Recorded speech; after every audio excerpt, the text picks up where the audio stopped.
Oi, gente. Boa noite. É um prazer estar com vocês aqui hoje, na segunda-feira, conversando sobre os horizontes do agronegócio brasileiro pós-pandemia e até mesmo durante a pandemia. Vamos conversar com dois cracassos, dois gigantes do agronegócio, que são o André Pessoa e o Alexandre Mendonça de Barros. Eu vou só introduzir o tema para a gente começar a conversar com eles, que são os heróis dessa noite aqui. O que ficou claro nesse processo toda a pandemia, no mundo inteiro, é que segurança alimentar ganhou uma dimensão maior do que tinha antes. As pessoas hoje sabem em qualquer lugar do planeta. Você pode ficar sem comprar sapato, sem comprar colar, sem comprar perfume, mas não pode ficar sem comprar comida. Então, segurança alimentar tem uma dimensão maior do que tinha no começo do processo. Como consequência, a agricultura também ganhou um upgrade. As pessoas falam, puxa, o agricultor não para, esse pessoal não parou de colher, de plantar, de trabalhar, de tratar, de transportar, de abastecer. Então, a agricultura também passou a ter uma respeitabilidade maior do que tinha 3 meses atrás, 2 meses atrás.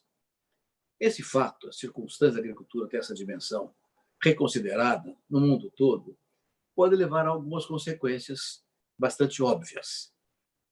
Uma delas é que, provavelmente, muitos governos passaram a tratar melhor a agricultura, com políticas públicas estimulantes, defensoras da agricultura, não por causa da agricultura, mas por causa do abastecimento, da segurança alimentar que ela proporciona e oportuniza. Então, é possível que surjam políticas públicas favoráveis em vários pontos do mundo, ou em quase todos os pontos do mundo. Na outra mão, muitos governos também poderão se preocupar com não exportar tudo que exportavam antes, porque se exportar tudo, pode faltar abastecimento interno. Ou, pior ainda, podem criar barreiras para que não entrem produtos importados de outros países, que são competitivos, apenas para proteger os seus produtores internos. Ou seja, é possível que surja um novo modelo de protecionismo, para o bem ou para o mal, que pode prejudicar países ao redor do mundo. Ou seja, há um cenário, tudo muito incerto ainda, estamos todos preocupados, olhando, estudando esse tipo de estudo para ver quais são as oportunidades que surgirão, os riscos que surgirão após esse processo todo. E é sobre isso que nós vamos conversar aqui hoje com o André Pessoa e com o Alexandre Mendonça de Barros. Outras questões provavelmente surgirão. Por exemplo, o que vai acontecer com hábitos alimentares? Vai mudar? Os hábitos alimentares vão mudar? Vai ter alguma diferença? Porque esses meses, todo mundo fica em casa, trancado, comendo diferente. Será que vai mudar o tipo de alimentação? Menos proteína animal, mais proteína animal? O que vai acontecer no processo futuro? Então, a ideia é discutir hoje com todos vocês, mais uma vez eu agradeço a presença de todos, a companhia de todos, quais são as oportunidades que esse processo todo oferece ao Brasil. E, identificadas as oportunidades, o que é que nós temos que fazer para dar a elas consistência de realidade, de efeito concreto. Vamos então começar ouvindo o Alexandre Mendonça de Barros. Alexandre, uma alegria tê-lo conosco aqui. A palavra é sua. Obrigado. Roberto, um prazer enorme estar contigo aqui e com um grande amigo meu, né, de longa data, grande companheiro que eu tenho muita admiração, que é o André. Estudamos juntos, né, no mestrado e trabalhamos juntos, temos uma longa história. Então, um prazer enorme estar com vocês.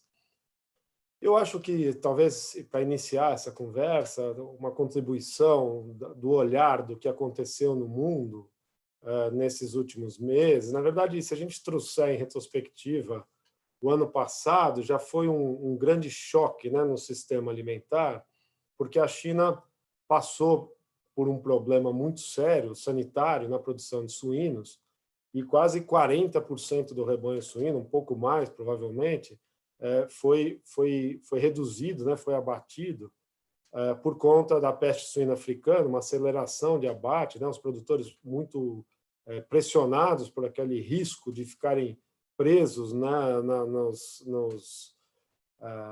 no ambiente ali, que não podia deixar o animal circular por causa da doença, etc. Os preços da carne explodiram na China, o preço mais alto da história apareceu, os chineses aceleraram, né, o consumo de animais silvestres, essa presença de animais silvestres junto ao ser humano trouxe a doença, né, esse vírus aí que está nos assolando, o SARS-CoV-2, deu essa doença que agora a gente chama ela de Covid-19, e os chineses, então, tiveram que se deparar com um desafio muito grande de conter a expansão desse vírus, né? Um vírus que tem uma habilidade muito grande de se reproduzir, a gente sabe que é uma letalidade baixa, mas como espalha muito, acaba que morrem muitas pessoas.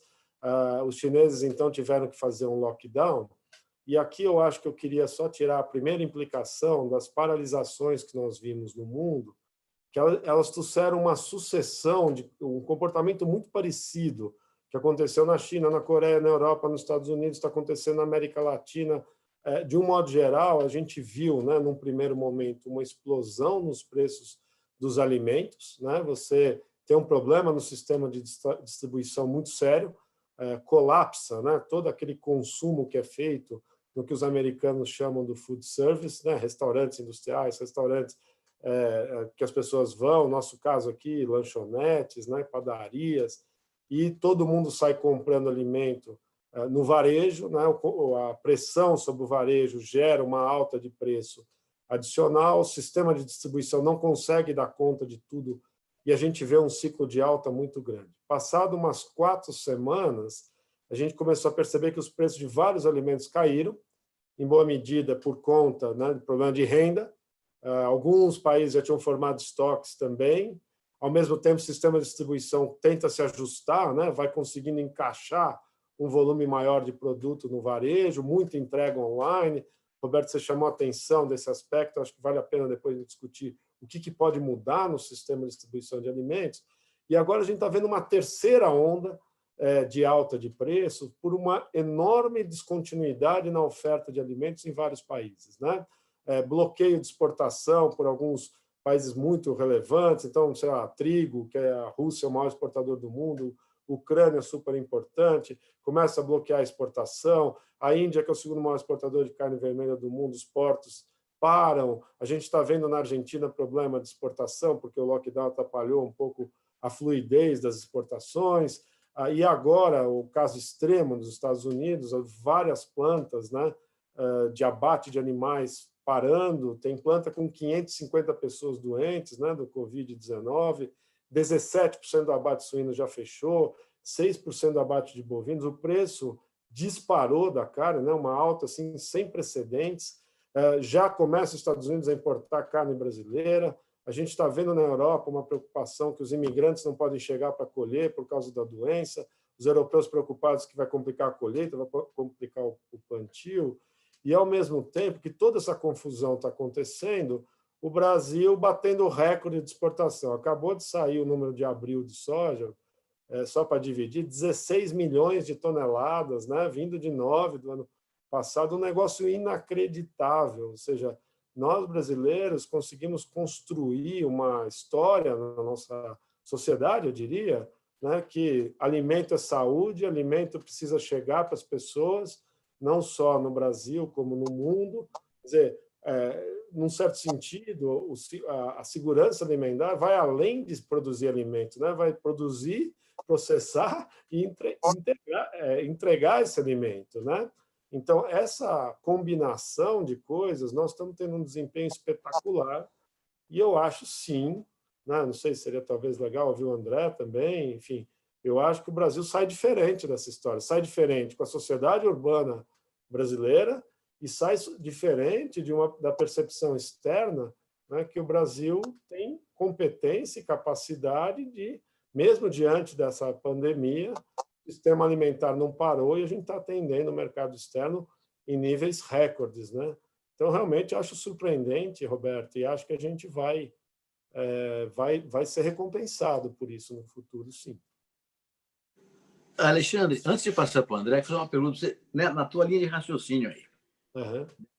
De competência e capacidade. A pergunta é: somos confiáveis perante o mundo? Olha, Roberto, eu acho que assim somos, né? É um assunto que talvez mereça explorar mais em profundidade, tá?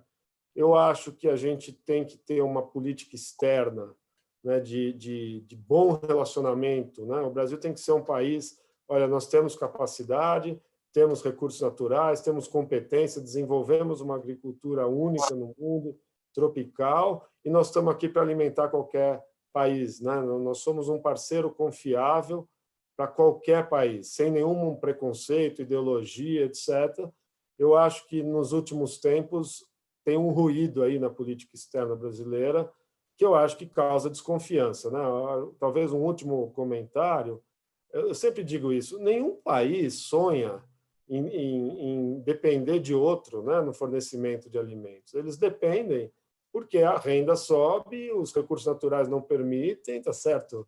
É o caso chinês. Eles sempre sonharam em ser autossuficientes, né? Não deu. Não tem, a população é tão grande, a demanda é tão alta que ele depende de outro país, mas evidentemente tem toda uma confiança enorme para deixar a sua segurança alimentar na mão de outro produtor, né? Então acho que nós temos que passar essa tranquilidade. No meu entendimento, esse é um dos assuntos mais relevantes da política externa brasileira, e eu espero que a gente consiga construir essa retórica, né, como país, para dar essa segurança a quem vai depender da produção brasileira, né? Olha, nós estamos aqui, pode confiar que o que precisar do Brasil, nós estamos prontos e vamos atendê-los, né? André, você conhece a agricultura brasileira como ninguém. Anda pelo Brasil inteiro todos os anos fazendo o Rally da Safra. O que você acha que nós podemos ganhar? Onde é que nós somos competitivos e eficientes por produto ou por região do país? E em que lugar? Dá uma geral para a gente, André. Olha, Roberto, primeiro, boa noite. É um prazer enorme estar com vocês dois aqui, com o pessoal que está nos acompanhando. Na atividade profissional, a gente sempre também tem, vamos dizer, referências, né? E eu tenho aqui duas referências de gerações distintas, né? O Roberto é sempre uma referência para toda a geração minha e do Alexandre, né? E o Alexandre é um colega que faz um trabalho extraordinário, de quem eu tenho o prazer de ser amigo há muitos anos e tenho a oportunidade, de vez em quando a gente trabalha junto, né? E é sempre uma referência importante. Eu tenho como obrigação a minha equipe ouvir o que o Alexandre está falando sempre, né? Então, é um prazer enorme estar aqui com vocês. Bom, Roberto, eu queria começar concordando com o que o Alexandre colocou. Eu acho que o tema da segurança alimentar, que é um tema tão caro, né, para muitos países e tão sensível para muita gente, para o Brasil não é, né? Não tem sido, né? A gente tem essa felicidade aqui de já ter resolvido, já foi, né? Não há muito tempo atrás, né? Acho que se a gente pegar até a década de 70, início da década de 80, a segurança alimentar era um tema relevante e prioritário para o Brasil.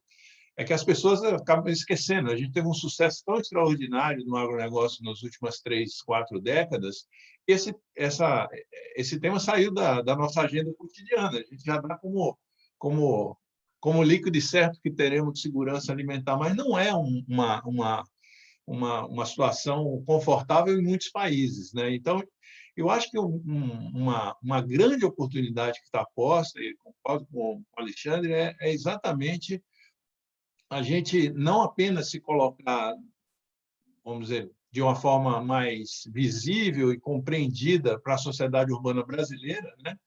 De reconhecer o valor. A gente sempre foi reconhecido, é um setor que vai bem, cresce todo ano, tem produtividade, tem tecnologia, mas o valor que está percebido agora é um valor da essencialidade dessa atividade, né?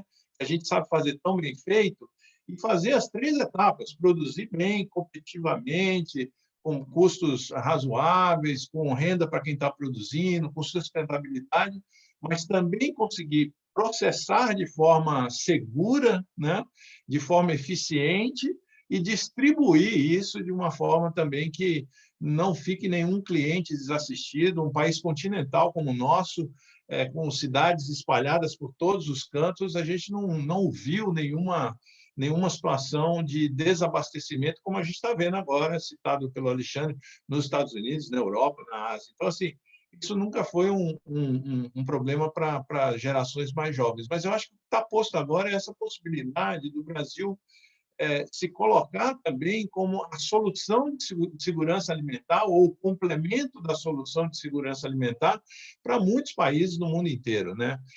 Então, essa percepção do valor que tem um agronegócio que é grande, que é organizado, que é eficiente e que é comprometido com a entrega dos seus produtos, está posta não só aqui, mas no mundo inteiro, né?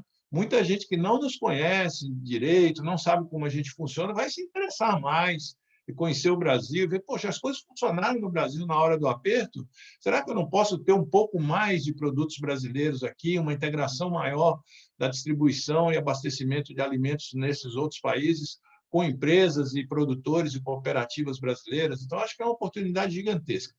Agora, vamos lembrar e relativizar um pouco as coisas, porque o Brasil sempre foi um player relevante no mercado internacional de várias cadeias agrícolas, né?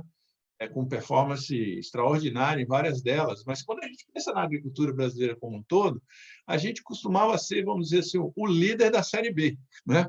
Faz muito pouco tempo que a gente foi para a Série A da agricultura mundial, que ainda tem a China com 600 milhões de toneladas de grãos por ano, Estados Unidos com um pouco mais de 500 milhões de toneladas, a Europa como bloco também como o terceiro maior mercado em termos de produção de produtos agrícolas, e nós estamos chegando ali. A gente acabou de subir para a Série A, só que não dá mais para a gente imaginar que a gente pode jogar com o treinamento da Série B, com o plantel da Série B, com a comissão técnica da Série B, com o gramado da Série B. A gente vai ter que jogar no mesmo nível de quem está na Série A. Guardando as proporções, eu diria, inclusive, que agora nós temos a oportunidade de jogar com o primeiro mundo, né? Como se agora deixamos de jogar aqui no Brasileirão, agora vamos jogar na Champions League, né? Com times de primeira linha, que são muito mais exigentes do ponto de vista do nosso preparo. A oportunidade, eu acho que é gigantesca do Brasil se colocar definitivamente como um player confiável, relevante para muita gente, né? E estratégico para muitos países, mas, ao mesmo tempo que nos dá essa oportunidade, dobra o nosso desafio, né, de fazer as coisas de forma correta. E eu acho que o Alexandre tocou num ponto que, para mim, também é muito caro, que é a questão da nossa relação com o mundo, como é que a gente se posiciona, né? O Brasil, acho que o Alexandre depois vai falar nisso, a gente tem uma tradição diplomática de se relacionar com todo mundo. Nós aqui temos povos das diferentes origens, diferentes religiões, diferentes etnias, diferentes culturas, e a gente consegue conviver harmonicamente com isso, e é um ativo extraordinário para a gente fazer negócio com o mundo inteiro, fora a tradição de se dar bem com todo mundo e de buscar a convergência que a nossa diplomacia tem. E nós vamos precisar cada vez mais disso, né? Fazer mercado. Eu acho que o Roberto, você algumas vezes apontou isso em suas palestras, Roberto. Durante muito tempo, a gente foi comprado, né? A gente estava fazendo um esforço de vender, né? O mundo precisa tanto da nossa produção agrícola que os caras vinham aqui e compravam. Agora nós estamos chegando a um patamar e tendo uma oportunidade que a gente vai ter que ser vendedor. E vendedor não é só ter um produto competitivo, mas colocar atributos que gerem confiança dentro desses produtos, dentro dessas cadeias. E o Brasil tem vários desafios para chegar lá. Um deles é sanitário, o outro é diplomático, né? Então, eu queria concordar. Temos uma extraordinária oportunidade. Ela vai se espalhar por todas as cadeias. Se a gente pensar de forma regional, e isso é uma outra característica muito bacana do Brasil, a gente tem, vamos dizer, diferentes regiões e que nos permitem ter diferentes produtos em todas as regiões de produção agrícola brasileira. A gente tem conseguido criar, através do uso de tecnologia e de produtividade, inovação, empresas e setores competitivos globalmente, né? E isso é muito bacana porque não concentra o desenvolvimento socioeconômico que a produção agrícola é capaz de trazer para apenas as regiões tradicionais, como foi no passado o sul do Brasil, o sudeste do Brasil. Basta ver o que aconteceu nas últimas 3 décadas no centro-oeste brasileiro, o que está acontecendo no nordeste brasileiro, que é uma coisa extraordinária, o nível de agricultura que se pratica hoje na Bahia, no Maranhão, no Piauí, no Tocantins. Você mesmo, Roberto, é um produtor lá no Maranhão, sabe muito bem o que eu estou falando, e gera oportunidades de desenvolvimento econômico e social que talvez outra atividade não consiga gerar nessas regiões, dado a infraestrutura Inclusive, precária, o nível de escolaridade. inclusive gerando emprego de qualidade, né? Emprego de qualidade, né? Emprego bem remunerado. Então, eu acho que vai ser no país inteiro, Roberto. É uma espetacular oportunidade, mas que aumenta a nossa responsabilidade também de seguir fazendo as coisas de uma forma melhor até do que nós viemos fazendo até agora. Tá bom. Alexandre, Roberto, você tem destacado sempre das suas apresentações o papel importante que os recursos naturais brasileiros têm para oferecer para o mundo em termos de competitividade e sustentabilidade. uhum. Eu recebi uma pergunta aqui, que é uma afirmação, uma pergunta, de uma moça chamada Ana Stefana. Ela afirma o seguinte: está claro o desmatamento por conta da criação de gado, fora o uso e consumo exacerbado de água. Aí pergunta, como o agronegócio se posiciona sobre isso? E aí tem uma outra pergunta da Esther Barcelos, perguntando como é que nós estamos em termos de estrutura de defesa sanitária. São duas questões que estão ligadas. Tem que você responder essas duas questões, por favor. Tá bom. De fato, né? Acho que aí tem várias coisas relevantes e o André chamou a atenção de vários pontos centrais. Do ponto de vista sanitário, né, está ficando evidente como é importante ter um sistema seguro, né? Os chineses, como eu disse no começo, estão apanhando por ter um sistema de produção primitivo ainda, né? E eu tenho certeza que eles vão dar um salto do ponto de vista de exigência, a barra vai subir obrigatoriamente, o que vai abrir uma oportunidade muito grande para o Brasil para exportar soja, né, para uma suinocultura chinesa que não consumia ração, que era produzida no fundo de quintal, tá certo? Que convivia com uma suinocultura moderna nos padrões que nós produzimos no Brasil. A gente já deu um salto, né? A gente não tem a dúvida disso, que a gente tem um padrão sanitário, né, temos um bom controle de doenças, a gente segue os protocolos internacionais, etc. Eu acho que temos algumas precariedades da nossa estrutura, né? Nós precisamos mudar um pouco a forma como a gente controla o sistema. A gente tem uma tradição, né, que vem lá dos portugueses dos espanhóis de controlar todo o processo e menos o produto final. Eu acho que tem formas, né? Essa é uma discussão ampla, mas do setor privado interagir com o setor público e criar maneiras de assegurar a sanidade de uma maneira mais ágil, isso é verdade. A gente tem que proteger nossas fronteiras, né? Esses animais doentes, eles não podem entrar, as pessoas, né, trazem alimentos por vezes contaminados, eles não podem entrar, né? O caso da peste suína africana, ela pode estar no presunto, né? Se você importar uma carne que tem o vírus, eventualmente ele passa a circular no Brasil. Então tem uma complexidade de sistema que eu acho que a gente precisa se aparelhar um pouco melhor, tá? Então, tem que ter incineradores funcionando nos portos, nos aeroportos, tem que punir quem traz alimento sem estar seguindo as normas, etc, etc. Então, eu acho que tem um trabalho a ser desenvolvido. Não há dúvida, né? Eu queria reconhecer aqui o trabalho que foi feito pelos brasileiros, pelos executivos brasileiros. O André estava comentando isso também quando a gente estava nos preparando aqui. É inacreditável o que nós fizemos. Tá? Tem que ter orgulho. Tá? Foi um trabalho maravilhoso. Nós criamos protocolos de como é que atuar dentro dos frigoríficos, dos abatedouros, das fazendas, do sistema de distribuição. E não é forçar a barra aqui, não. O que foi construído aqui hoje está sendo adotado em vários países da América Latina como padrão.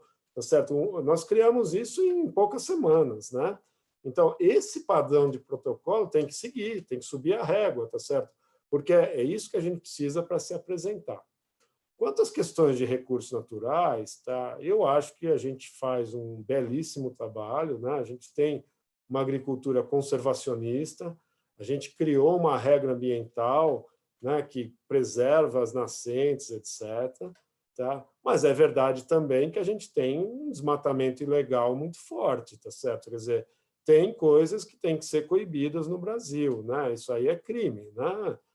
A gente tem um marco ambiental muito claro do que cada produtor pode fazer em cada região de atuação. Então, se a gente respeitar as leis brasileiras, eu acho que a gente está respeitando uma lei extremamente conservacionista que respeita o meio ambiente. Agora, existe infração, né? Existe desmate ilegal, existe um mercado ilegal de madeira, existe isso aí não pode existir, né? Nós estamos num momento na nossa sociedade que isso é inadmissível, tá? Então, e essas coisas às vezes se misturam e a gente ganha, né, uma pecha de que está produzindo alimento em detrimento do meio ambiente, né? É perfeitamente possível crescer. Eu sempre falo, né, vai andar de bicicleta, né, nos rios da França e vê se tem mata ciliar, certo? É coisa que vale a pena ver. Vai nos Estados Unidos e vê as matas ciliares dos rios. Não existe isso. Quer dizer, nós estamos desenvolvendo esse sistema. Particularmente, eu acho que a gente tem muita coisa positiva para mostrar para o mundo, mas também nós temos que coibir as coisas erradas que aqui são feitas. Tá? Então, seguir a lei. No fundo, eu acho que esse é o princípio geral para ter uma produção sustentável e com boa sanidade. Tá? Então, em ambos casos, nós temos coisas para melhorar. Mas acho que o grosso da nossa história é muito positiva. Né? Quer dizer, a tua resposta é a seguinte: o agronegócio não admite nada ilegal, nem desmatamento, nem invasão de terra, nada que seja ilegal será aceito pelo agronegócio. O que nós queremos é que o Estado brasileiro cuide dessa parte, que é o seu papel. É isso aí. André, você queria falar alguma coisa? Eu queria concordar com o que vocês falaram e fazer aqui, para ficar na analogia futebolística, né? A gente também tem que ter uma responsabilidade que não é apenas, digamos, do nosso Estado, né? Do Estado que tem poder de polícia, e a nossa legislação já existe, precisa, em alguns casos, ser aprimorada, mas é um bom marco regulatório. Temos um marco regulatório importante, que é o Código Florestal, né? Mas eu acho que tem uma coisa adicional a ser feita, acredito que o Alexandre se referia a isso também, que é a responsabilidade das nossas entidades, do nosso setor, do nosso setor privado, do nosso empresariado, de combater quem está fora da regra de forma mais ostensiva. Eu faria a analogia futebolística dizendo o seguinte: a gente sabe que tem gente jogando dopado. Né? Tem cara que está jogando dopado. É o cara que está fazendo desmatamento ilegal, né? É o cara que não está cumprindo as legislações que nós temos, que são duras, rígidas, e que 99,99% dos produtores cumprem com dificuldade, porque às vezes as regras são difíceis de serem interpretadas e seguidas à risca, mas está ali todo mundo jogando dentro da regra. Né? Mas você sabe que tem uns caras que estão jogando dopado. E isso não é correto. Acho que, assim como no futebol, você faz o esforço para detectar quem está burlando a regra e, eventualmente, denuncia quem está jogando fora da regra do jogo, nós também, no setor privado, temos que ter brasileiro esse tipo de atitude. Eu acho que as nossas entidades têm que ser muito mais rígidas e muito mais enfáticas no combate e denúncia de quem está trabalhando fora da regra, porque senão prejudica do ponto de vista de imagem, do ponto de vista de mercado, todos os outros que estão jogando dentro da regra do jogo. Né? André, já que você está com a palavra, eu vou te pedir um favor. Várias pessoas estão perguntando uma coisa muito parecida aqui, que fica verbalizada pela palavra do Márcio Holland, nosso companheiro da Getúlio Vargas. Em síntese, é o seguinte: quais setores no Brasil, do agronegócio brasileiro, vão ganhar e quais que vão perder pós-pandemia? Se é possível identificar isso. Eu pedi que o Alexandre complemente, que você disser também agora aqui. Eu acho que vou precisar de ajuda, com certeza, do Alexandre para isso, mas eu diria o seguinte, que a gente tem que separar, primeiro, Roberto, em dois momentos. Né? O primeiro momento, certamente, é esse: durante a pandemia, a gente está vendo comportamentos distintos entre as cadeias. Né? Acho que o Alexandre tem feito uma divisão que eu acho bem bacana, que são os produtos mais ligados à alimentação e os produtos mais ligados à indústria, ao processo de industrialização. Então, se a gente for pegar produtos como algodão, né, a indústria têxtil, produtos como etanol, que está ligado à indústria de transporte, pegar borracha, né, produtos que passam por um processo mais... do destino é mais outras indústrias que não diretamente da alimentação. Mesmo flores, né, se a gente pegar, vai para outra indústria que não é alimentação, o impacto tem sido imediato, tem sido muito grande, né, e negativo, né? Se nós pegarmos já carnes, produtos que servem para ração, produtos que vão para alimentação direta, como feijão, arroz, né? O impacto é menor e tem alguns casos positivos, né? Mas eu acho que também precisaríamos fazer uma distinção no tempo, né? Eu acho que quando a gente olha, se distancia um pouco no tempo e certamente vai passar, né? Nós vamos passar por essa situação e a vida vai voltar a uma situação, digamos, de novo normal, mas no caso da alimentação, ela vai estar presente com intensidade, talvez com outros canais de distribuição. Eu vejo que, assim, de uma forma geral, a agricultura brasileira por inteiro vai se beneficiar, né? Porque tem um aspecto muito relevante que não é só esse da subida da régua, e nós já estamos relativamente bem preparados para uma régua mais alta, mas, sobretudo, por uma questão que eu acho muito, muito relevante nesse momento, que nós já temos uma dimensão muito grande no agronegócio. A gente é muito parrudo e musculoso em várias cadeias, isso dá uma vantagem muito grande para você ganhar escala e acessar mercados, né, mais diferenciados lá fora, com um grande handicap favorável, que é a taxa de câmbio, né? Nossa construção competitiva passou por inovação e tecnologia, que se traduz em produtividade. Isso vamos dizer assim, está presente em todas as cadeias brasileiras que se destacaram aí ao longo dos últimos anos. Mas é inegável que o câmbio desvalorizado como está, e possivelmente nós vamos ficar com um bom tempo ainda de câmbio desvalorizado, associado a uma outra variável que é muito recente, que é a taxa de juros em níveis mais baixos, ou seja, o custo do capital no Brasil, que sempre foi uma variável muito alta, Alexandre é estudioso desse tema, agora nos garante uma posição extraordinária do ponto de vista de competitividade, que vai para todas as cadeias nossas produtivas que se organizarem, aquelas que já estão organizadas. Então, no longo prazo, acho que o Brasil vai ficar extremamente competitivo em muitas cadeias do agronegócio. No curto prazo, nós temos desafios aí na cana-de-açúcar, um desafio gigantesco, passa pelo etanol. Acho que no algodão a coisa vai ser bem complicada. Tomara que nas carnes não se complique por conta da doença, né, tendo alguma interrupção de produção, né? E temos desafios nesses produtos que chegam ao varejo através de um sistema de distribuição que, nesse momento, está interrompido, né? Se a gente pensar aí, tudo que chegava no consumo através de feiras, de pequenos mercados de food service, de cozinhas industriais, e coisas que estão agora paradas, a dificuldade é enorme. Em geral, são pequenos produtores, né, que estão nessa situação, mas eu acredito que a gente vai passar muito mais rápido aí por esse processo de ajuste e para uma fase muito produtiva, que é tirar vantagem dessa competitividade que a gente construiu, as duas variáveis que são postas agora, que é câmbio desvalorizado e custo de capital mais reduzido, com essa oportunidade de abertura internacional. Então, eu acho que vale para quase todos os setores. Não consigo lembrar de um aqui que a gente vai falar, esse aí é perdedor, está frito, para, enterra e desiste, né? Não consigo ver nenhum setor na agricultura brasileira que tenha uma situação desfavorável no médio prazo aí para competir e crescer, Roberto. Roberto, não tem vento para ler. Vamos lá. Aproveitando que a pergunta veio do Márcio, né, do macroeconomista, o André pegou no ponto central, que eu acho muito relevante, né? A gente está com um monte de dúvidas macroeconômicas, com toda essa instabilidade que foi criada, mas não há dúvida que a gente estava numa trajetória muito favorável de custo de capital e de uma depreciação de câmbio que deu uma competitividade para aquilo que a gente não é transacionável no mundo, que é a nossa logística.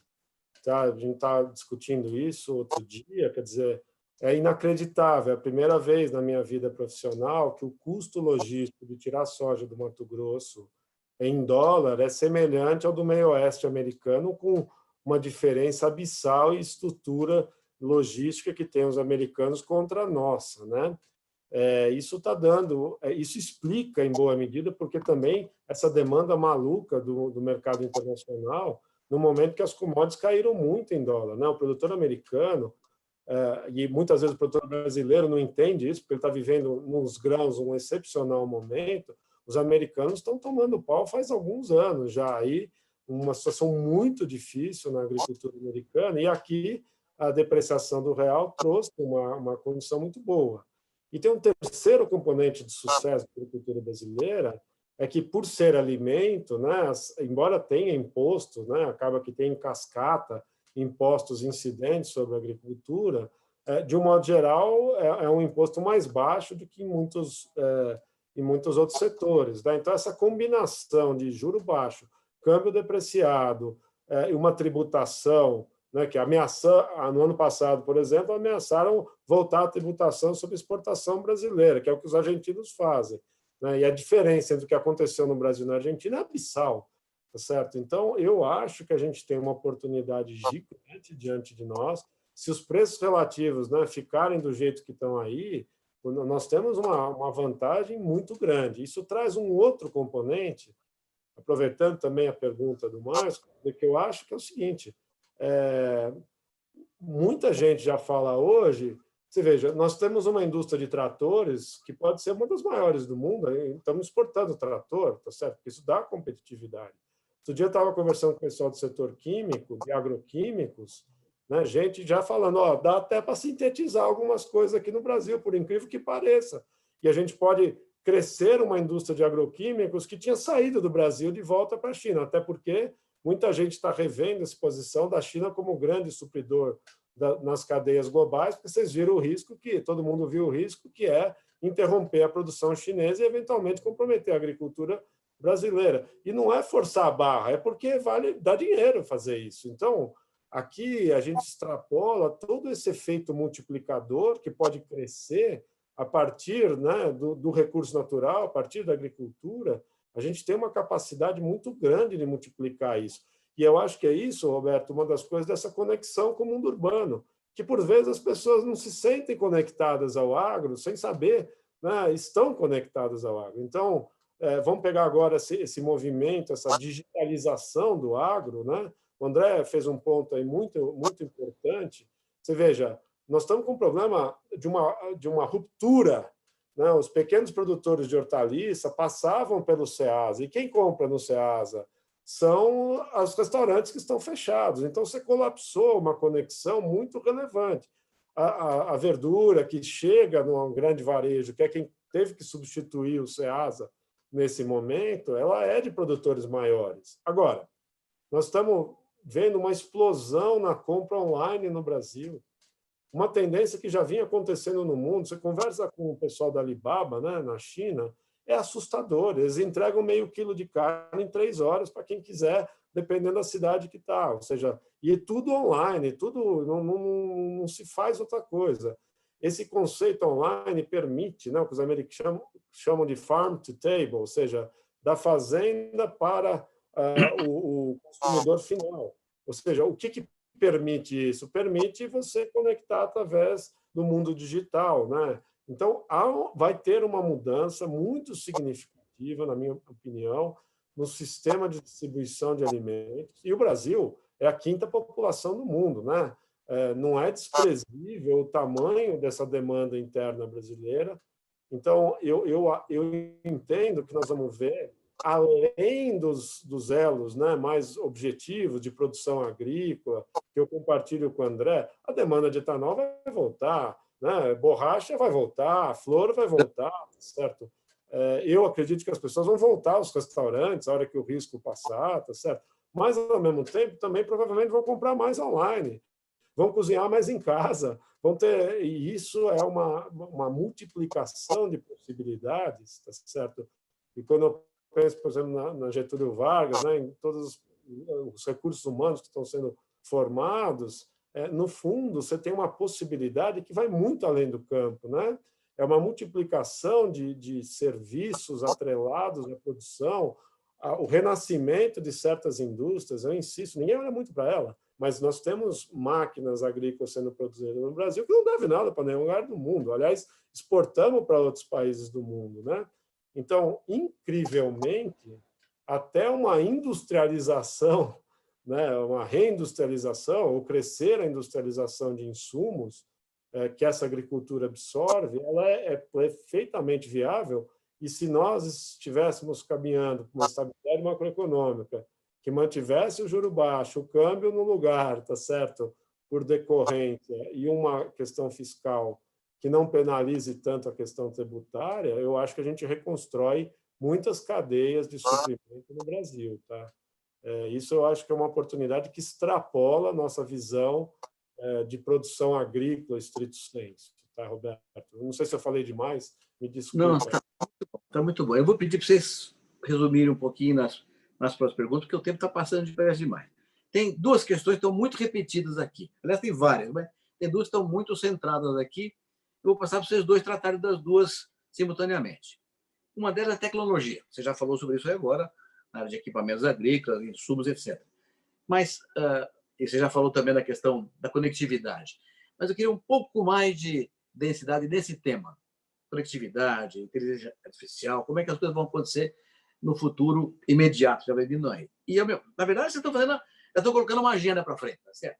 E, André, tem muita pergunta sobre a área financeira, André. Como é que é esse negócio de recuperação judicial para o agricultor? Como é que é a taxa de juros com a Selic de 3,5%? Como é que vai ser a taxa de juros possível para a agricultura pagar esse ano aqui, para sair desse problema todo? Os bancos estão dispostos a ajudar? Como é que está o cenário de crédito? Então, Alexandre, com tecnologia e o André de crédito, vão os dois conversando sobre o mesmo tema juntos, para aproveitar o tempo. Zé, começa você, porque eu já falei bastante agora há pouco. Vai, manda bala. Então vai, André. Vai eu diria o seguinte, Roberto, na questão de tecnologia, eu vou tratar, talvez o Alexandre possa tratar um pouco a parte de pecuária, me ajudar aqui, mas eu vou falar um pouco mais da parte agrícola. O que a gente tem visto nos últimos anos, particularmente tem a possibilidade de rodar com o Rally da Safra o país inteiro aí todos os anos, 2, 3 vezes por ano, é que assim nós estamos certamente já numa fase, para boa parte dos agricultores brasileiros, do ajuste fino, da sintonia fina. Eu acho que os grandes desafios assim tecnológicos, a gente ficava pensando, poxa, tem que ensinar ainda o cara a fazer fertilização, fazer equilíbrio químico do solo, tem que fazer estrutura de solo, perfil de solo, tem que fazer um bom manejo de praga e doença, fazer MIP e tal. A gente já está em outro patamar, a gente já está vamos dizer assim, naquela em que os ganhos marginais são ali no detalhe, né? Então, um uso muito intenso da tecnologia. Felizmente, a gente tem da genética, nos últimos anos, um salto extraordinário. Aliás, você, Roberto, é o responsável por parte dessa construção de governança e do arcabouço institucional que permitiu esse salto em termos de semente, de direito de propriedade, de lei de biossegurança e coisas desse tipo, que permitiram a gente ter um grande salto na parte de genética. E o que está sobre a mesa, do ponto de vista de tecnologia, paga com sobras o esforço de aumentar a eficiência no uso da tecnologia via produtividade. Então, a gente está nesse caminho já há alguns anos. Acho que vamos passar por uma revolução adicional, que é a digitalização, o 4.0, a agricultura de precisão em muitas, a conectividade dentro das fazendas, que vai aumentar muitas ferramentas de gestão desses detalhes, né?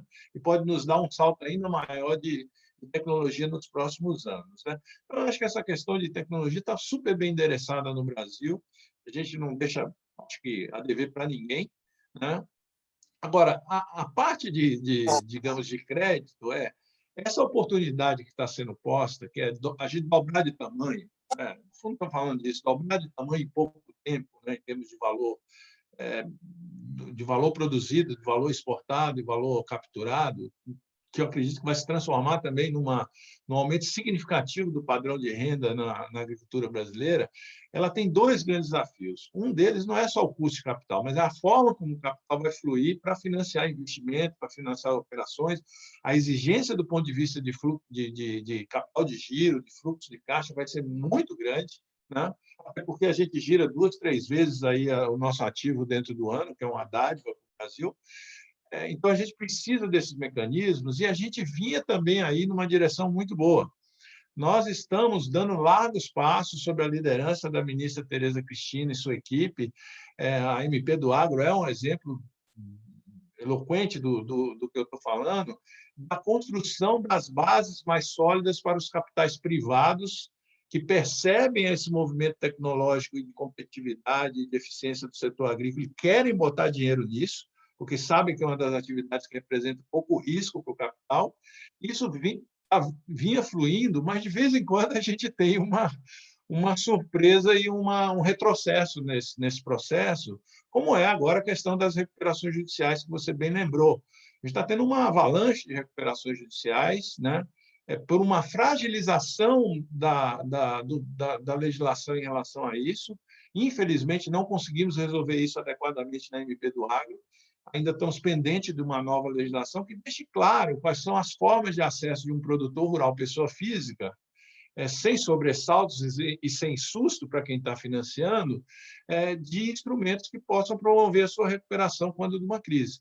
Da forma como ficou, e pode ser, a qualquer momento, você se candidatar a uma recuperação judicial, inclusive colocando a CPR no rol das garantias que podem fazer parte do contencioso, fragiliza muito a situação de análise de risco de crédito pelos agentes privados, né? Que era quem vinha fazendo já pela primeira vez em muito tempo. O crédito privado ultrapassou o crédito rural, né, em proporção de fonte de funding do sistema.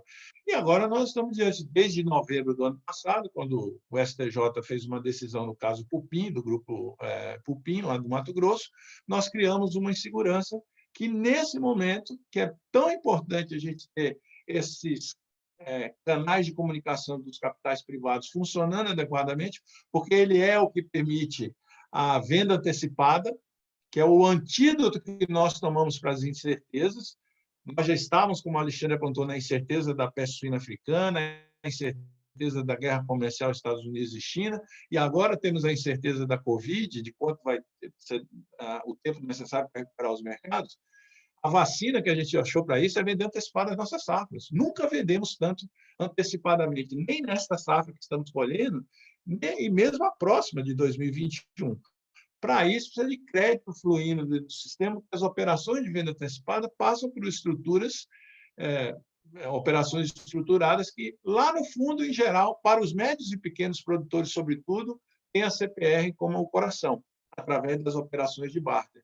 Então, nós víamos bem, Roberto, e estávamos caminhando na direção correta, mas agora a gente tem um problema aí, que é um hiato criado por uma insegurança do ponto de vista da legislação, que pode nos atrapalhar bastante em continuar tomando a vacina adequada que o mercado nos permite. Boa relação de troca, bom câmbio, rentabilidade boa, vamos travar, vamos tirar o risco da frente e trabalhar só na produtividade.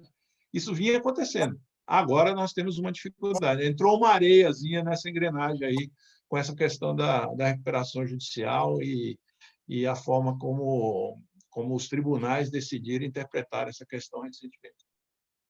André, temos que Alexandre, temos que tirar essa areia da frente aí. Vamos lá, Alexandre. Deixa eu só elaborar. O raciocínio do André é impecável, né?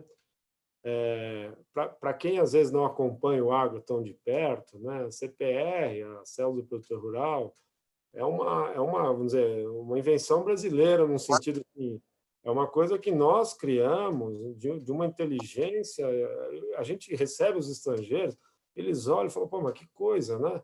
Quer dizer, eu te antecipo os insumos da safra, já compro a sua soja, então, no momento dessa troca, desse barter, eu estou travando vários riscos simultaneamente, né? Eu estou travando o risco de preço do insumo, eu estou travando o risco de preço do produto, eu estou travando o risco da variação da taxa de câmbio, tá certo? Eu fico só com o risco de produtividade para fazer. Ou seja, é uma operação brilhante, não só por trazer o crédito, tá certo? Mas por travar um risco numa volatilidade absurda que a gente vive nos mercados agrícolas, né? Esse instrumento sempre foi uma garantia para o financiador, né? Um trader que empresta, ele já tem garantida a sua soja. Agora, se isso pode entrar numa RJ que amanhã eu posso entrar, eu boto um nível de risco no sistema que simplesmente eu não vou.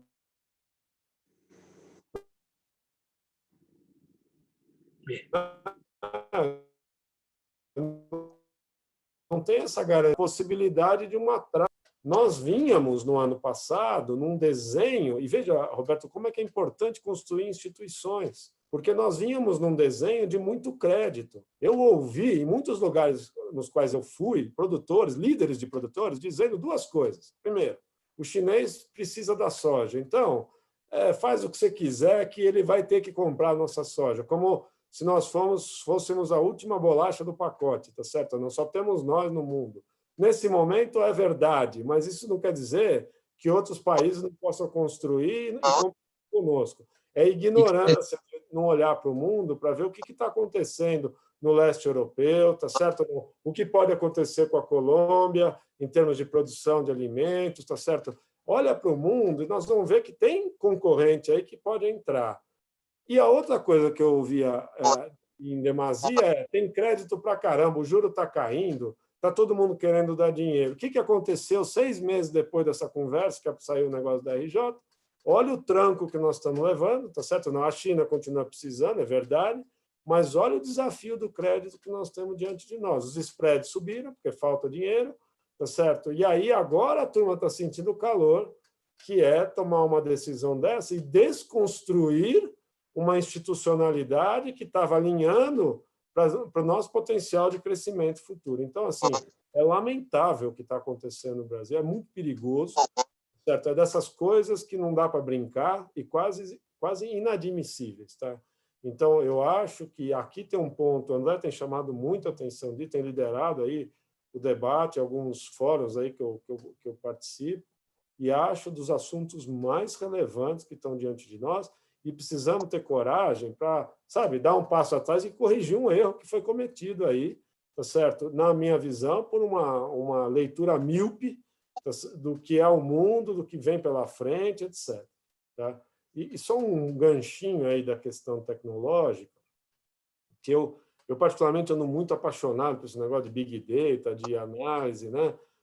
De Data Analytics. A gente está vendo aí uma capacidade inacreditável de leitura de informações, de organização. O maior desafio não são os instrumentos, que são quase infinitos, mas a simplificação desse mar de informações. Mas eu acho que nós temos uma condição muito bacana, muito bonita. Nós temos um conjunto de startups, de muita inteligência em análise de dados. Tá? Eu acho também, de novo, a Getúlio Vargas pode contribuir formando gente nessa parte de análise de dados competente, e acho que essa tecnologia, há um conceito que eu percebo no nosso meio, que só os grandes vão se beneficiar disso. Eu acho justamente o contrário. As ferramentas elas estão permitindo multiplicar o uso do conhecimento de uma maneira que, se você tiver o mundo integrado, digitalizado, tá certo? Conectado, o pequeno produtor de 10 hectares pode se beneficiar da mesma tecnologia do produtor de 300 mil hectares. A gente consegue viabilizar isso. Tá? Então, é uma revolução no sentido lato. Né? Ela não é, eu não acho que ela é excludente, eu acho ao contrário. Né? Se nós conseguimos nos conectar, digitalizar e conectar as pessoas nesse mundo, vocês imaginem, eu posso transmitir conhecimento a toda hora que nós estamos fazendo. O que mudou o relacionamento nosso com essas lives? Se eu tiver conectado, eu posso fazer uma demonstração de qualquer tecnologia a campo que o produtor que está no outro extremo do país assiste um dia de campo, tá certo? Conectado, vendo variedade, processos, etc., a um custo ínfimo. Tá? Então, Roberto, só para fazer essa conexão, tá? Que eu acho que a gente pode explodir do ponto de vista de competência. Então, a gente imagina, por exemplo, aquela tradição das nossas escolas de agronomia, né? De fazer a extensão rural. É claro que sempre vai ser importante ir a campo, né? Olhar no olho, ver a lavoura, mas é evidente que eu multiplico o potencial de disseminação das tecnologias com todo esse mar de possibilidades. Quer dizer, no fundo, ter educadores, né, que transferem essa tecnologia de uma maneira inteligente, etc. Você, sei lá, só para dar exemplo, né, hoje já tem modelos que você monitora a pastagem, a hora que você entra com o gado, que sai com o gado, por satélite, por imagem, tá certo? Você consegue algoritmos que vão dizer, olha, você pode ganhar mais tantos quilos se você deixar esse animal X dias a mais nesse pasto. Se choveu, é instantâneo, a chuva já é medida, você já consegue, o algoritmo já reprogramar. Ou seja, você pode fazer uma coisa que, em tese, pegue aí 170 milhões de hectares de pasto no Brasil. É inacreditável o que a tecnologia permite. Tá? Então, só para mostrar que nós estamos nesse padrão de conversa de tecnologia e desconstruindo uma institucionalidade de crédito, tá certo? Que é um negócio que se tem algo que me assusta é como é que a gente consegue fazer uma coisa dessa com todo esse cenário de expansão que a gente está vendo. Tá? Alexandre, deixa eu botar uma colherzinha nessa tua explanação aqui, que é o tema do pequeno versus o grande. Você colocou que tem as oportunidades são as mesmas. Mas eu acho que aqui vem um papel fundamental, cada vez maior, das cooperativas agropecuárias do Brasil. Porque elas podem... Nem sempre as pessoas que recebem a informação têm a capacidade de traduzir aquela informação e aplicar aquilo em tecnologia ou em gestão adequada.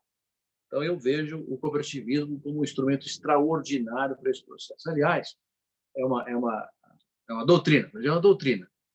E a cooperativa é um instrumento da doutrina. Então, é uma coisa histórica que as cooperativas, o cooperativismo sempre vão melhor na crise. Porque na crise as pessoas mais débeis ficam desprotegidas. A cooperativa é o guarda-chuva protegido. Então, acho que é importante colocar no teu raciocínio o novo papel das cooperativas, não só nos insumos, na indústria, mas também no suprimento e tradução da tecnologia para que todo mundo tenha o mesmo acesso de forma igualitária. É muito bom, a tua visão foi muito interessante. Tem aqui um monte de perguntas, André. O Alexandre e você já falaram de uma nova agenda. Né? O Alexandre tocou na questão da China, você também. Várias perguntas aí. Para quem é que nós vamos vender comida? Temos que brigar com a China? Brigar com os Estados Unidos? Temos que somar com a União Europeia? A Argentina saiu do Mercosul? Qual é o papel do Brasil nesse cenário global? Para quem é, vamos ver, é um cliente prioritário, preferencial, ou o mundo é do Brasil? Começo com você, André. Eu queria agradecer a pergunta, porque a resposta está na ponta da língua, para todo mundo. Para todo mundo. O Brasil tem essa felicidade de poder se relacionar com todo mundo. Espero que a gente não ponha isso a perder, mas até aqui nós tivemos essa felicidade de podermos nos relacionar com todos os países do mundo, com todos os povos, todas as religiões, todas as etnias, todas as culturas, e isso é uma extraordinária vantagem que o Brasil tem. Nós podemos vender para todo mundo, para países ricos, para países em desenvolvimento, para todas as regiões do mundo. Então, assim, nós não temos que excluir ninguém, nem precisamos excluir ninguém. Então, acho que a resposta é todo mundo, né? Agora, Roberto, me permita fazer, eu queria só complementar uma das coisas que o Alexandre está falando, da coisa da institucionalidade, da necessidade das instituições, né? Eu acho que certamente a gente tem um caminho pavimentado já do ponto de vista de tecnologia, com uma revolução chegando aí que pode alavancar ainda mais a utilização da tecnologia. Acho que a questão de crédito, nós precisamos fazer os ajustes para não atrapalhar o que vinha sendo feito, e tão bem feito pela ministra Tereza Cristina. Acho que o nosso Congresso nós temos uma bancada muito forte, muito ativa, muito que conhece o setor e que vai conseguir contribuir com legislações que vão aperfeiçoando os regulamentos para a gente tirar essa vantagem. Tem produtores extraordinários. Agora, tem uma coisa que me preocupa bastante como desafio e talvez um gargalo para a gente dar esse grande salto de qualidade e de quantidade que está diante de nós, né? Que passa pelo que o Alexandre falou, que é a questão das instituições. E aí me preocupa, em especial, a representação institucional do nosso setor. Eu acho que eu tinha muita dúvida se nós seríamos capazes de prover o capital humano necessário para essa revolução que está acontecendo na agricultura com o uso de tecnologia e inovação. cada vez eu me convenço que nós não vamos ter esse problema. Passar por essa crise com a competência que a gente passou demonstra que a gente tem gente muito competente no setor privado, produtivo, cuidando dos desafios. Mas no governo a gente também tem uma qualidade muito grande nos setores técnicos ali do governo. A gente, especialmente o Ministério da Agricultura e outros ministérios que estão próximos, um entendimento da questão. No legislativo a gente também tem grandes representantes lá que conseguem entender os problemas, mas eu acho que a gente está precisando dar um salto de qualidade na nossa representação setorial. E não é uma crítica pessoal a ninguém, mas nós precisamos de um choque de qualidade, de eficiência e de modernidade nas nossas entidades. Não vou citar nenhuma entidade, eu acho que vale para todas o recado. A gente tem que dar um salto de qualidade, porque o que a gente fez até aqui não vai nos levar até onde a gente tem a oportunidade de ir. A gente tem que fazer as coisas com uma cabeça mais aberta, olhando mais para o futuro, olhando mais para as mudanças, olhando mais para a juventude, olhando mais para a tecnologia, olhando mais para a construção de governança, de administração de risco, de aproveitamento de oportunidade, responsabilidade que vem junto com o crescimento. Eu acho que a gente precisa evoluir nisso rapidamente, um choque de qualidade e responsabilidade nas nossas lideranças, nas nossas entidades. Senão, nós vamos ficar com meio capenga o tempo inteiro, com uma coisa desequilibrada diante desse desafio que a gente tem pela frente. Interessante seu comentário, porque tem uma coisa recorrente aqui, André. Tem várias questões, você já respondeu en passant nas suas conversas, sobre o papel da Tereza Cristina, nossa ministra da Agricultura. Então, aqui eu queria responder por você, pelo Alexandre. Essa ministra é admirável, ela tem feito um trabalho extraordinário com uma característica. A agricultura chama Ministério da Agricultura e do Abastecimento. E a pandemia mostrou... E da pecuária. E da pecuária. Agricultura e pecuária é uma coisa só. E abastecimento, na verdade, ela cuidou das duas coisas com uma competência extraordinária. Tem feito um trabalho maravilhoso. De modo que nós estamos muito contentes com ela e muito gratos ao que ela tem feito pela agricultura. Nós temos uma gigante, né, Roberto? Uma gigante. Uma gigante. Maravilha. Deixa eu aproveitar, o André tocou num assunto, só voltar para a pergunta, né, que eu acho que a nossa ministra tem conseguido manter essas portas abertas, tá, apagando conflitos desnecessários, ruídos que surgiram. Tá, mas eu queria voltar ao ponto das oportunidades no mercado internacional.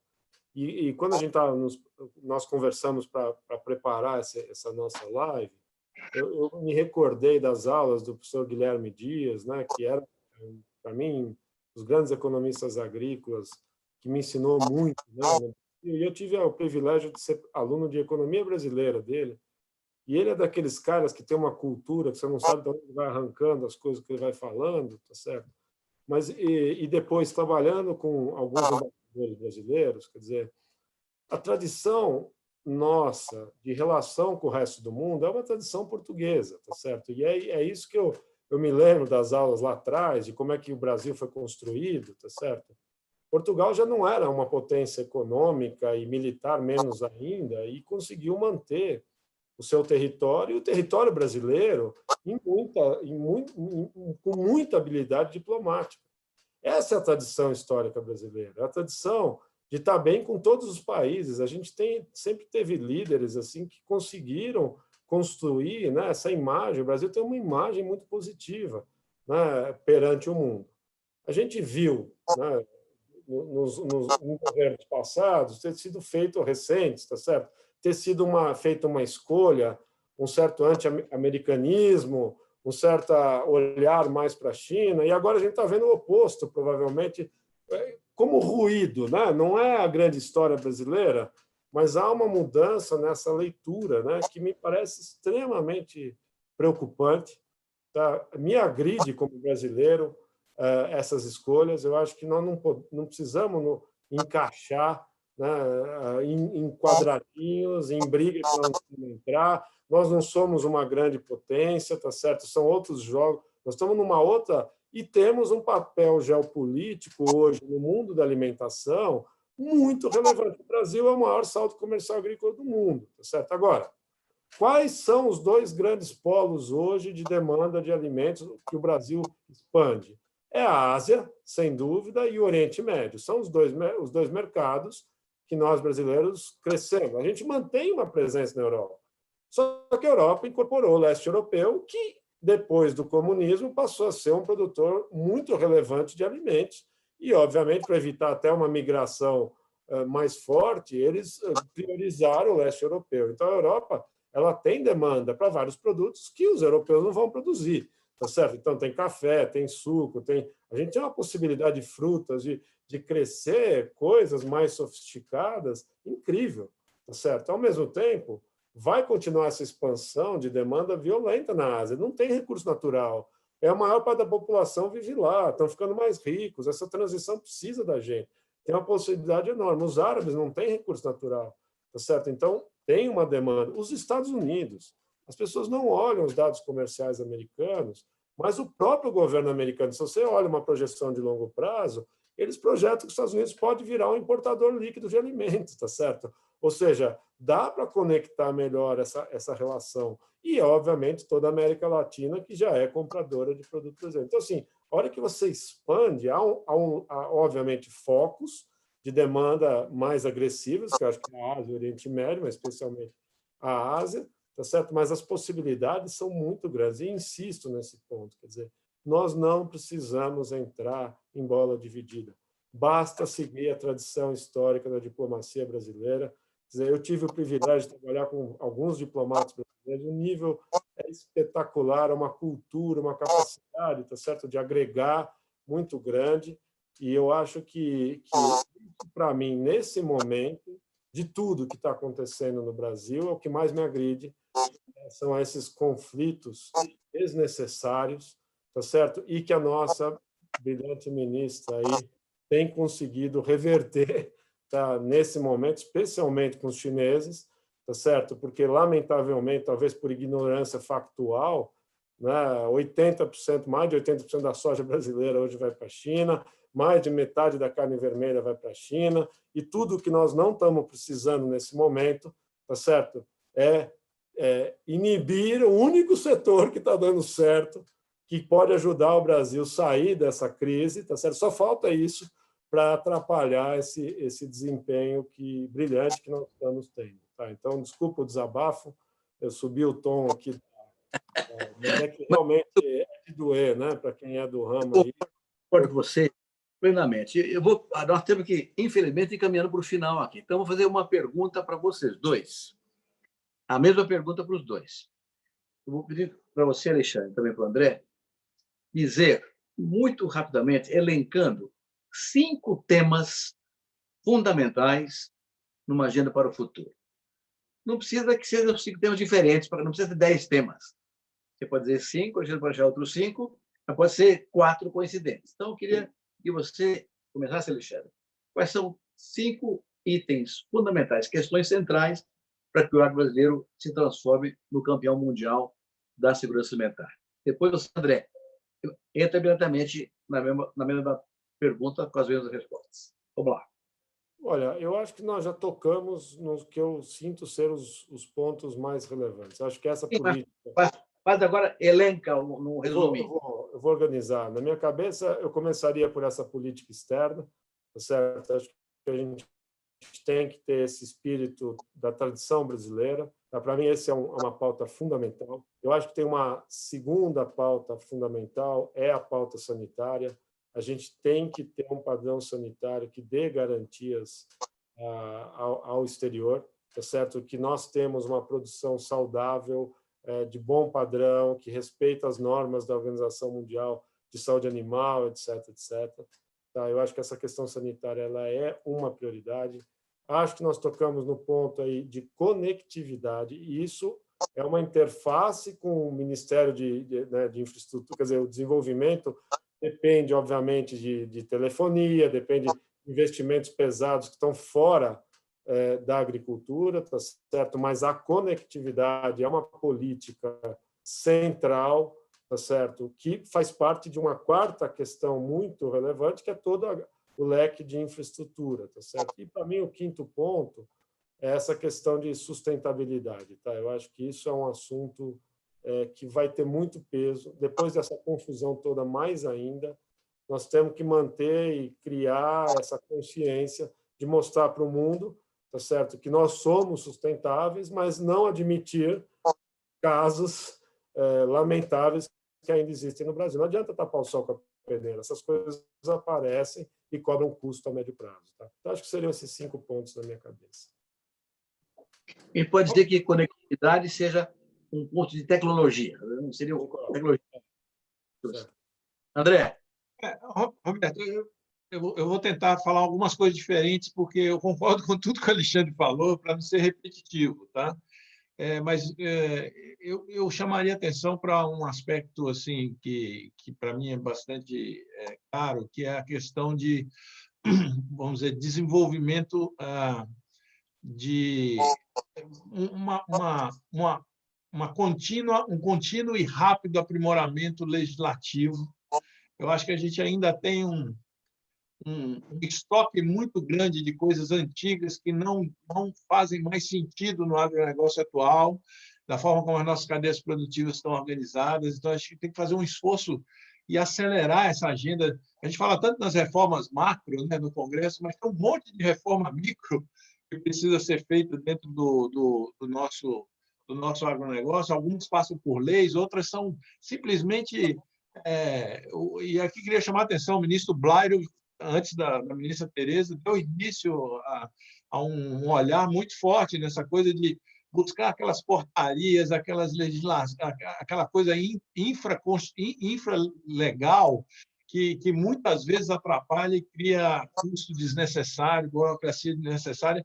Eu acho que isso tem que ser continuado, a gente tem que acelerar esse ritmo, né? Então, a questão da criação de uma governança diferente do ponto de vista do relacionamento da nossa representação setorial, acho que a gente precisa dar um salto, eu já queria insistir nisso, e acho que tem uma coisa também importante, que é assim, nós vamos precisar de capital, e não é só o capital tradicional aqui do crédito rural, do custeio da safra, nós vamos precisar de capital para investimento. Isso que a gente está falando da infraestrutura, que não é só de portos, aeroportos, rodovias, ferrovias, telecomunicações. A gente vai precisar de dinheiro para tudo, né? Para poder dobrar de tamanho. Então, assim, tudo que a gente puder fazer para ter um acesso mais livre de capitais, vou dar um exemplo aqui que sempre me deixa maluco, como é que a gente acha que é possível que alguém venha aqui, pegue uma fazenda e põe no navio e leve embora. A questão de capital, terra, a possibilidade de estrangeiro acessar, trazer capital para desenvolver terras aqui, né? Então, assim, abrir mais, acho que para os capitais, e abrir mais a economia, o comércio do Brasil.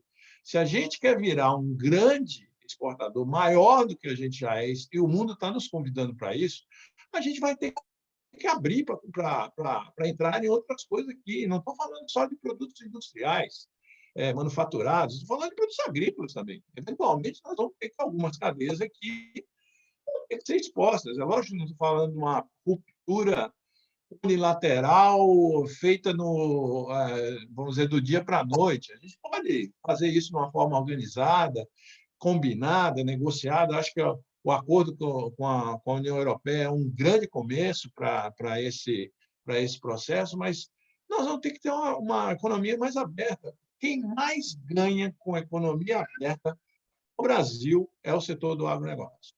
O que mais e primeiro se beneficia se a gente tiver uma economia que se comunique com o mundo, com mais comércio, com mais fluxo de capital, mais fluxo de tecnologia. Da mesma forma como acredito que outro ponto que o Alexandre tocou, a questão da sustentabilidade, se a gente investir nisso, quem mais ganha e quem mais tem para oferecer é o agronegócio brasileiro, né? Então, eu ficaria por aqui, Roberto, para não repetir as coisas que o Alexandre falou, que eu concordo plenamente que são prioritárias. Tá? Ok, André. Muito obrigado, André, Alexandre. Vocês estão falando de reformas. As reformas para ter segurança jurídica para atrair recursos para o Brasil. Bom, gente, nós temos que terminar. Eu sinto muito, nós temos que terminar. Já passamos 10 minutos do que era o prazo previsto para a gente. Então, eu vou procurar fazer um encerramento aqui, usando Alexandre e André, coisa que vocês disseram, mas também perguntas que surgiram. Então, uma pergunta muito recorrente sobre a nossa capacidade de comunicação interna e externa. Nós temos sido capazes de mostrar para o mundo tudo isso que vocês falaram, de oportunidade, de chance que temos de crescer e transformar o Brasil no campeão mundial da segurança alimentar? Eu acho que não. Vou começar com alguns números aqui. Todo mundo tem repetido. Nós estamos esse ano fazendo 252 milhões de toneladas de grãos. Outro recorde de grãos. 252 milhões de toneladas. É um negócio espetacular. Mas sabe quanto de cana? 630 milhões de toneladas de cana. Só cana e grãos já dá 880 milhões de toneladas. 870 milhões de toneladas. É espetacular o que estamos fazendo. 880 milhões de toneladas. Né? Mais 50 milhões de sacas de café, mais bilhões de litros de leite, mais 30 milhões de toneladas de carnes, as 3 carnes, as diferentes carnes, mais laranja, mais hortifruti granjeiro, mais tudo que nós produzimos de alimento no Brasil, nós vamos produzir esse ano aqui 1 bilhão de toneladas.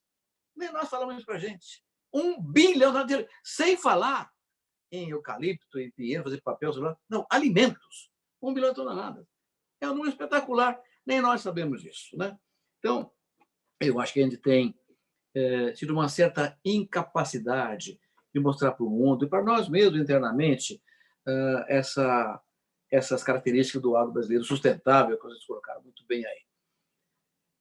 E eu acho que nós erramos. Eu aqui faço meia-culpa, passei uma boa parte da vida criticando a sociedade urbana brasileira, porque eu não entendia a agricultura, o que era o papel da gente, tal coisa.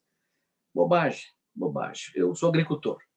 Quando eu planto uma semente de soja, aquela semente é fruto de estudos genéticos, de trabalhos científicos, que são formados em universidades urbanas. São todos urbanos. Gente que veio da cidade para desenvolver o campo.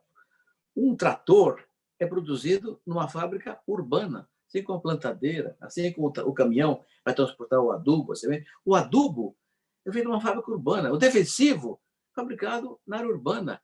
O crédito rural, que oferece a um banco, que é urbano. Então, na verdade, quando eu planto uma semente de soja ou de milho de algodão, eu dependo umbilicalmente do trabalho urbano. Eu dependo da cidade. Aí eu produzo, planto, cultivo, colho e levo para onde? Um armazém foi construído por o quê? Por uma empreiteira urbana. Uma cooperativa que é de origem rural, mas construída na cidade. Eu vou vender essa produção para uma indústria que é urbana, vai fazer uma transformação, vai embalar numa embalagem que é feita uma indústria urbana, vai entregar onde? Um supermercado que é urbano, numa trading que é urbana, em contratos de advogados urbanos. Então, na verdade, a relação entre urbano e rural no Brasil é íntima, é mais do que gêmea, é siamesa. Eu preciso da cidade antes e depois da produção. A cidade precisa de mim antes e depois de receber o produto. Então, nós temos uma ligação óbvia, que tem que ser cultivada. Nós não temos feito isso adequadamente ao longo do tempo. Nós somos interdependentes, urbano e rural. Agora que se o Brasil conseguir evoluir com a agenda que vocês colocaram aqui agora, no cenário de oportunidades que o mundo oferece pós-pandemia, e já temos feito hoje, vendendo para mais de 160 países do mundo inteiro a nossa produção. Se continuarmos com isso, se usarmos as oportunidades com a agenda adequada, realmente o Brasil será o campeão mundial da segurança alimentar. E não é o agricultor que será, ou a agricultura, ou a pecuária brasileira. Não, é todo brasileiro. Todo brasileiro participa disso diretamente, mais de longe ou mais de perto. Todos participam juntos do mesmo processo. Então, quando a gente diz que segurança alimentar é paz, a própria ONU, quando começou a olhar para 2050, alimentar o mundo inteiro. Por quê? Porque a ONU tem o papel de defender a paz universal. Ela entendeu que só haverá paz quando houver comida para todo mundo. Então, segurança alimentar é o papel da paz. Nós podemos ser os campeões mundiais da segurança alimentar e da paz, desde que façamos as reformas que foram aqui colocadas, e comuniquemos isso adequadamente para a sociedade inteira, para que todos os brasileiros trabalhem para serem campeões todos. Todos. Nós não precisamos de um craque de futebol para ser campeão mundial de futebol. Nós precisamos que o craque agro seja o craque de todo brasileiro. Todos os brasileiros juntos, somados, para que sejamos um dia, muito perto, os campeões mundiais da paz. Vale a pena. André, Alexandre, muito obrigado pela contribuição de você. Daniel, muito obrigado por ficar aqui na retaguarda, manifestando aqui todas as perguntas que surgiram aí, alimentando aqui o nosso debate. Muito obrigado a todos que tiveram paciência de estar conosco até agora aqui. Agradeço ao GV também pela chance de fazer esse evento. A Cecília, que é a gerente do GV Agro, que tem sido, que arma todos os processos. Muito obrigado a todos. Uma ótima semana e vamos todos juntos para o Campeonato Mundial da Paz. Até a próxima, se Deus quiser. Obrigado. Um abraço. Valeu. Obrigado, um abraço para todos aí.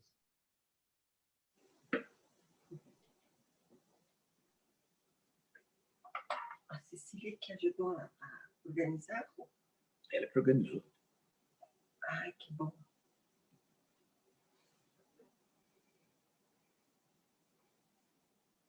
Foi ótimo, viu? Esses meninos são maravilhosos.